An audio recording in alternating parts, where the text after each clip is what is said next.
You got to take the stairs. The elevator don't go to the top, man. Not in the world of success. You have control of this. This belongs to you. This is yours. You're the captain. You're the master.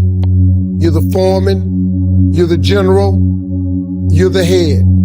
Don't give control of this to nobody.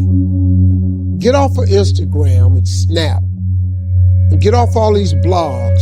And get into something that can really, really move your life forward. Listen, getting successful, it's not a magic trick. You can decide to be rich. It's highly doable. But you first have to think it. The difference between successful people and non-successful people is here. I'm no better than none of y'all. If you want to be successful, you have to change this. This has to change. Listen to me.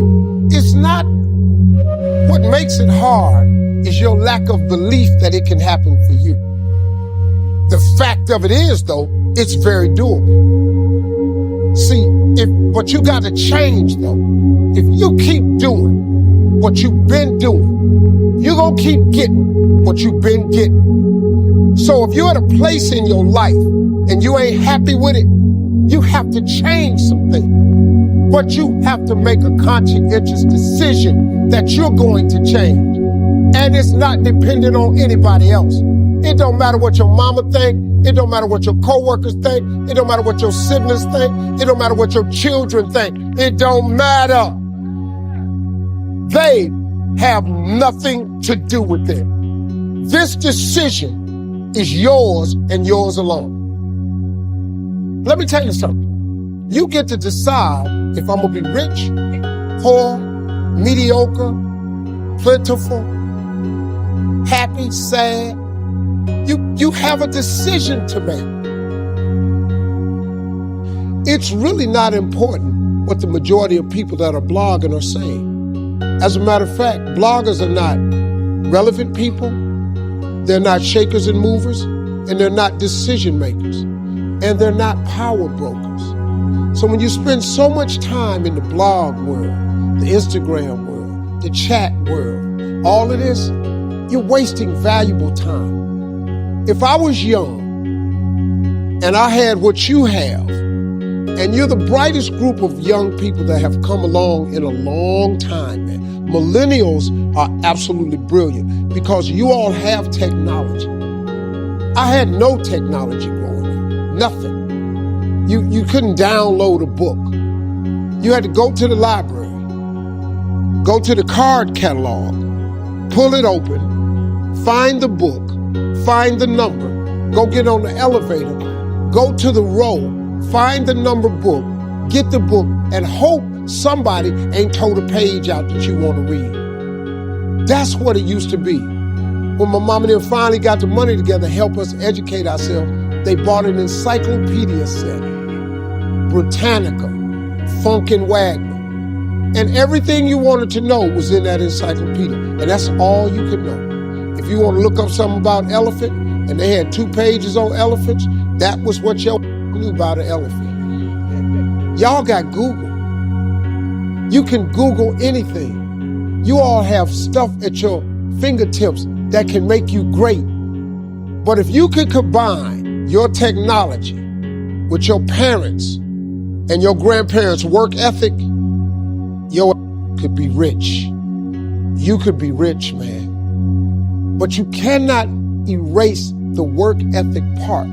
There is no getting around. Ain't no elevator to the top. You got to take the stairs. The elevator don't go to the top, man. Not in the world of success. You got to take the stairs. Y'all got to start getting gritty, man. I hate it when I see young people wasting their time, wasting all this technology got, just sitting around in this world that's been created for you that everything is instant. I was arguing with my son the other day. We're having a debate. I thought, man, I'm finally sitting with one of my sons having a healthy debate. I told him that from Cleveland to Nashville was about 540 miles, something like that. He Googles it while we're talking. He said, no, Dad, you're wrong. It's 526 miles. I said 540. It's amazing, man, how you rely on technology and it's a help to you. But young people, you got to get gritty, man. You got to develop some dog in you. You got to understand that success, you can't Google success. Go Google it. You can't Google it, man. I got something else for you. Because I've lived so long and I've been exposed to so many things. I've seen stuff hopefully you'll never see. And I've seen some things I hope one day you do see. But go Google exposure. It ain't gonna take you nowhere. I've been around the world, man, because I've traveled it. But I traveled it because I've made myself uncomfortable. I have a life of convenience now. But in order to get the life of convenience, you got to have a very uncomfortable life. You got to get comfortable being uncomfortable. Stop trying to do everything the short way. Stop trying to figure out the easy way, because the ain't gonna happen. I got news for you, man. It's not happening, young people. You got to get messed up sometimes. You got to get dirty. You got to get your feelings hurt. You got to get disappointed. You got to get told no. You're going to ask somebody for some money. He going to tell you no. But at least then, when I see somebody trying and I tell them no, I try to at least give them something else. See, I'm not going to hand you a fish sandwich. I'll teach you how to fish. But I'm not giving you a fish sandwich. You can forget that. Once you get this, y'all, you can change everything. Do you understand? Negativity, you can protect yourself from negativity. And that's what stops most people, negative thoughts. You can coat your mind from negativity. It's a real simple exercise to do. I do it every morning before I walk out the door. So I walk out as a positive person. You know, I get tired sometimes.